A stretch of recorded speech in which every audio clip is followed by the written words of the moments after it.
कहानी की शुरुआत ट्रैफिक जाम में फंसे एमिल और उसके पिता फ्रांसिस से होती है। उस वक्त वो दोनों आपस में बहस कर रहे थे और इसी बीच एमिल गुस्से में गाड़ी से उतर गया, जिसके बाद फ्रांसिस भी उसके पीछे गया। तभी उनकी नजर एक हिलती हुई एम्बुलेंस पर पड़ी, जिसके अंदर से किसी के चिल्लाने की आवाज भी आ रही थी। फ्रांसिस तुरंत ही एमिल को लेकर एक गाड़ी के पीछे छुप गया और तभी उस एम्बुलेंस के दरवाजे को तोड़ते हुए एक आदमी बाहर निकला, जो आधा इंसान और आधा पक्षी था। सिक्योरिटी ऑफिसर्स ने तुरंत ही उस म्यूटेंट को पकड़ने की कोशिश की, पर वो उन्हें धक्का देकर वहां से भाग गया। थोड़ी देर बाद फ्रांसिस और एमिल डॉक्टर से मिलने के लिए पहुंचे, जहां एमिल की मां लाना का इलाज चल रहा था। असल में वो भी एक म्यूटेंट में बदलती जा रही थी। पिछले कुछ सालों में दुनिया भर में कई लोग धीरे धीरे म्यूटेंट्स बनते जा रहे थे और अक्सर ये देखा गया था कि ये म्यूटेंट्स कुछ समय बाद काफी ज्यादा आक्रामक हो जाते थे। उधर सरकार भी इन्हें पकड़कर एक अलग जगह पर रखने में लगी हुई थी, ताकि उन्हें ठीक करने के लिए एक दवाई बनाई जा सके। ज्यादातर लोग म्यूटेंट्स से दूर ही रहना पसंद करते थे, जिनमें से एक एमिल भी था। पर फ्रांसिस ने उसे समझाया कि उसकी मां अभी भी उनके परिवार का हिस्सा है। उस रात बाहर तूफान का मौसम बना हुआ था, जिस वजह से उनके घर की बिजली भी चली गई और इधर कड़कती हुई बिजली की आवाज से एमिल की भी आंख खुल गई और तभी उसकी नजर एक म्यूटेंट पर पड़ी, जो उनके घर के अंदर झांक रहा था। उसी वक्त बिजली वापस आ गई, पर तब तक तो वो म्यूटेंट वहां से गायब हो गया था। अगली सुबह उन्हें एक इमरजेंसी फोन आया, जिसके बाद वो लोग तुरंत ही एक जगह पर गए, जहां पहुंचकर उन्हें पता चला कि बीती रात आए तूफान की वजह से म्यूटेंट से भरी हुई एक एम्बुलेंस तालाब में गिर गई। उसी वक्त फ्रांसिस की नजर पानी में तैर रही एक म्यूटेंट की लाश पर पड़ी, जिसे देखते ही वो काफी ज्यादा घबरा गया। पर तभी उसे शांत कराते हुए पुलिस ऑफिसर जूलिया ने उसे बताया कि कुछ म्यूटेंट्स एम्बुलेंस से निकलकर जंगल में भाग गए थे और फ्रांसिस की बीवी लाना भी उनमें से एक थी। अगले दिन स्कूल में टीचर ने टग ऑफ वॉर का एक मैच रखा, जिसमें एमिल की सारी टीम तुरंत ही नीचे गिर गई, पर एमिल ने अकेले ही उस रस्सी को पकड़ रखा था और उसकी इसी ताकत की मदद से वो लोग मैच जीत भी गए। सभी लोग उसकी ये ताकत देखकर बहुत ज्यादा इम्प्रेस हो गए और उन्होंने एमिल को एक पार्टी के लिए इनवाइट भी किया।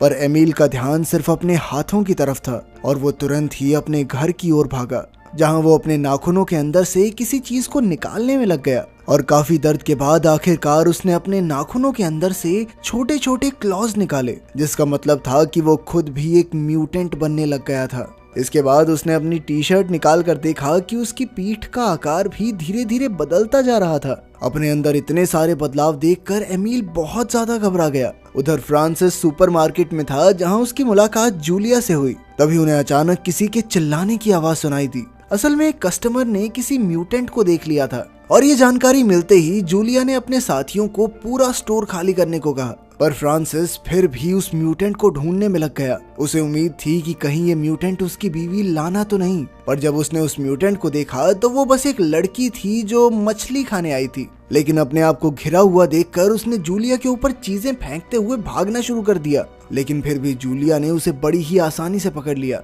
अगले फ्राइडे एमिल अपने दोस्तों के साथ पार्टी में गया, जहां सभी लोग काफी मजे कर रहे थे। पर तभी अचानक से एमिल को शराब की वजह से परेशानी होने लगी, जिसके लिए नीना नाम की एक लड़की ने उसे एक दवाई दी। पर फिर एमिल अपने आप को उसके हाथों को चाटने से रोक नहीं पाया और उसकी ये हरकत देखकर वहां बैठे सभी बच्चे उस पर हंसने लग गए। अपना मजाक बनते हुए देखकर एमिल को काफी ज्यादा शर्म आ रही थी, इसीलिए वो तुरंत ही जंगल की ओर भाग गया। अगली सुबह जब उसकी आंख खुली तो वो एक लेक के पास पड़ा हुआ था और तभी उसे अपने मुंह में खून का एहसास हुआ, जिसे थूक कर वो तुरंत ही अपने घर की तरफ निकल गया। बाथरूम पहुंचकर उसने सबसे पहले अपने मुंह से एक पंख निकाला, जिसका मतलब था कि रात को उसने एक चिड़िया का शिकार किया था। थोड़ी देर बाद एमिल और फ्रांसिस पुलिस बैरिकेड्स को तोड़कर जंगल में लाना की तलाश के लिए निकल गए। जहां रास्ते में एमिल ने अपने पिता से पूछा कि जब उसकी मां बदल रही थी तो उन्हें कैसा महसूस होता था, जिस पर फ्रांसिस ने जवाब दिया कि उसे तो कभी भी कुछ अजीब नहीं लगा, क्योंकि वो आज भी लाना को अपनी बीवी मानता था और बस थोड़ी सी बदल तो गई थी वो, और क्या हुआ था। रात होने के बाद उन्होंने लाना को ढूंढने के लिए गाड़ी का इस्तेमाल किया, जिसमें लाना का पसंदीदा गाना बज रहा था। जिसके बाद वो लोग गाड़ी में ही सो गए और सुबह आँख खुलने पर एमिल ने देखा कि उसकी उंगलियां धीरे धीरे बदल रही थी और तभी अचानक से उसका कुत्ता जंगल की ओर भाग गया, जिसका पीछा करते हुए अचानक से एम्बुलेंस से भागे उसी बर्डमैन ने एमिल पर हमला कर दिया, जिसमें एमिल के कंधे से खून भी निकलने लग गया। पर जैसे ही उसकी नजर एमिल की आंखों पर पड़ी तो उसे एहसास हुआ कि एमिल भी एक म्यूटेंट ही था और इसीलिए वो वहीं पर रुक गया। पर तभी फ्रांसिस अपने बेटे को बचाने के लिए वहां आ गया, जिसके बाद वो एमिल को लेकर तुरंत ही वहां से निकल गया। रास्ते में फ्रांसिस ने हॉस्पिटल जाने की बात कही, जिसके लिए एमिल ने साफ इनकार कर दिया, क्योंकि वो जानता था कि हॉस्पिटल पहुंचते ही क्या होगा। उन दोनों की इस बहसबाजी के बीच अचानक से एक घोड़ा उनकी गाड़ी के आगे आ गया, पर फ्रांसिस ने सही समय पर ब्रेक लगाकर उसे बचा लिया। असल में वो एक राइडिंग स्कूल के पास पहुंच गए थे, जहां एक म्यूटेंट ने कुछ घोड़ों पर हमला कर दिया था, और इसीलिए जूलिया और उसकी टीम भी वहीं पर मौजूद थी। और इसी मौके का फायदा उठाकर फ्रांसिस ने आर्मी डॉक्टर से एमिल के कंधे पर कुछ स्टिचेस लगवा लिए। पर कुछ ही देर बाद एमिल ने उन स्टिचेस को हटाकर अपना ही खून चाटना शुरू कर दिया। स्कूल के बाद घर जाते वक्त एमिल को अपने शरीर में हो रहे बदलाव की वजह से साइकिल चलाना मुश्किल हो रहा था, पर नीना ने उसकी मदद करने की पूरी कोशिश की, यहाँ तक कि वो एमिल को अपने साथ समय बिताने के लिए घर पर भी ले गई। नीना के घर से निकलकर एमिल तालाब में मछली का शिकार करने गया, जहाँ उसने अपने हाथों से एक मछली को पकड़ा। शिकार के बाद वो बर्डमैन की तलाश में लग गया, जो उस वक्त उड़ने की कोशिश कर रहा था, और उसके मिलते ही एमिल ने वो मछली उसे खाने के लिए दे दी। जिसके बाद उसे पता चला कि उस बर्डमैन को अपना असली नाम तो याद नहीं था, पर उसने खुद ही अपना नाम फिक्स रख लिया था। उसके शरीर पर लगी चोटों को देखकर एमिल ने हिसाब लगाया कि इसे एक दूसरी जगह पे ले जाना चाहिए, जहां वो अपनी उड़ने की प्रैक्टिस अच्छे से कर सके, और इसीलिए वो उसे तालाब के पास ले गया, जहां सभी टहनियों को हटाने के बाद फिक्स वहां प्रैक्टिस करने के लिए तैयार हो गया। उसी शाम वापस घर जाते वक्त उसे साइकिल चलाने में काफी दिक्कत आ रही थी, और इसीलिए उसने साइकिल को वहीं पर छोड़ने का फैसला किया, जिसके बाद उसने अपने पिता को साइकिल के चोरी हो जाने की झूठी कहानी सुना दी। अगले दिन बार में काम करते वक्त अचानक से एक म्यूटेंट ने फ्रांसिस पर हमला कर दिया, पर तभी उसने देखा कि वो म्यूटेंट चेन से बंधा हुआ था, इसीलिए वो उसे शांत करने लग गया। तभी अचानक उसे एक और म्यूटेंट के भागने की आवाज सुनाई दी, जिसके बाद फ्रांसिस की एक साथी ने आकर उस म्यूटेंट को शांत करने की कोशिश की। असल में वो म्यूटेंट उसी लड़की का रिश्तेदार था जिसे वो पुलिस से छुपा रही थी, पर वो म्यूटेंट चेन तोड़कर वहां से भाग गया, और उसे देखकर बार में मौजूद सभी लोगों में अफरा तफरी मच गई। फ्रांसिस को लग रहा था कि वो दूसरा म्यूटेंट कोई और नहीं बल्कि लाना ही थी, और इसीलिए वो उसका पीछा करते हुए जंगल की ओर भागा,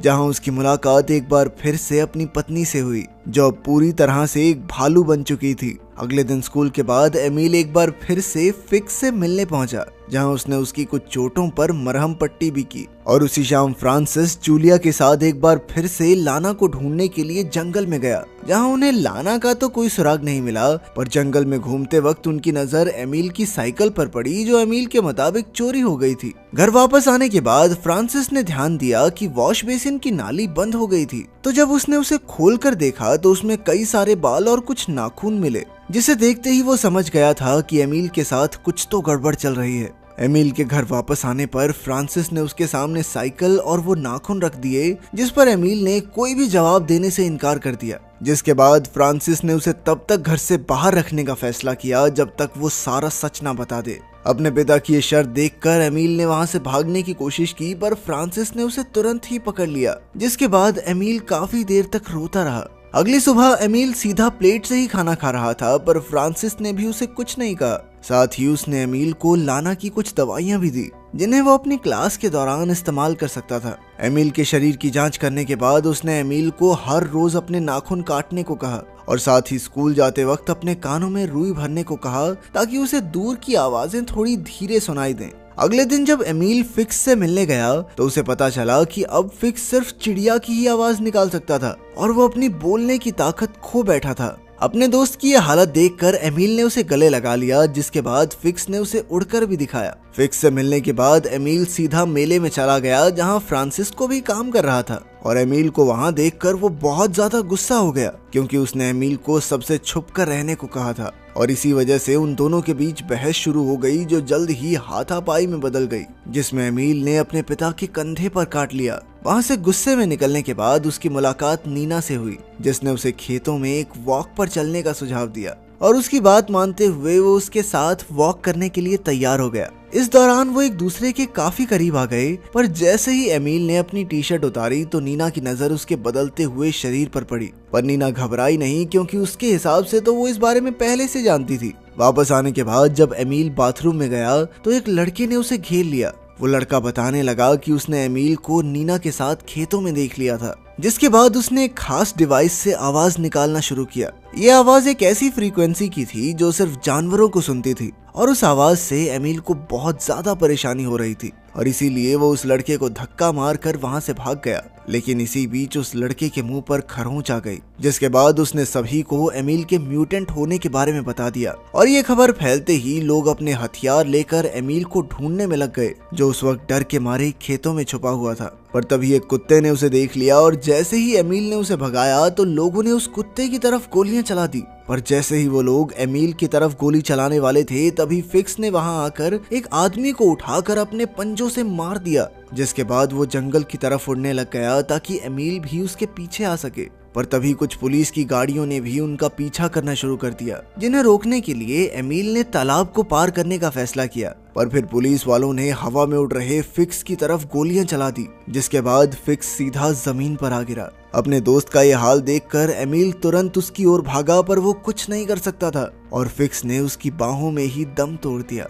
थोड़ी देर बाद फ्रांसिस और बाकी लोगों को फिक्स की लाश तो मिली, पर वहां आसपास एमिल कहीं नजर नहीं आया। अगली शाम तूफान की वजह से एमिल एक गुफा में जाकर छुप गया, जहां उसकी नजर उसकी ही तरफ आ रहे एक भालू पर पड़ी। पर उसके पास आते ही वो समझ गया कि ये कोई और नहीं बल्कि उसकी माँ है, जिसने बड़े ही प्यार से उसके साथ अपना सर लगाया और फिर उसे अपने साथ चलने को कहा। थोड़ी देर बाद वो लोग एक ऐसी जगह पहुंचे जहां बहुत सारे म्यूटेंट्स एक साथ रहते थे। और तभी एक फ्लेयर शॉट उड़ता हुआ उस जगह पर आया, जिसका मतलब था कि आर्मी को उनके बारे में पता चल गया है। सभी म्यूटेंट्स ने वहां से भागने की कोशिश की, पर आर्मी ने उसी खास आवाज का इस्तेमाल किया जिस वजह से म्यूटेंट्स को बहुत ज्यादा परेशानी हो रही थी। उनमें से कोई भी म्यूटेंट वहां से भाग नहीं पाया और उन सभी को आर्मी ने कैद कर लिया। थोड़ी देर बाद पुलिस स्टेशन में फ्रांसिस ने गवाही दी कि एमिल तो नशे की हालत में वहां पहुंच गया था, जिसके बाद पुलिस वाले ने जमानत के लिए एमिल के साइन मांगे। पर एमिल का शरीर अब इतना बदल चुका था कि वो पेन को पकड़ ही नहीं पा रहा था। उसने गलती से कागज को ही पकड़ लिया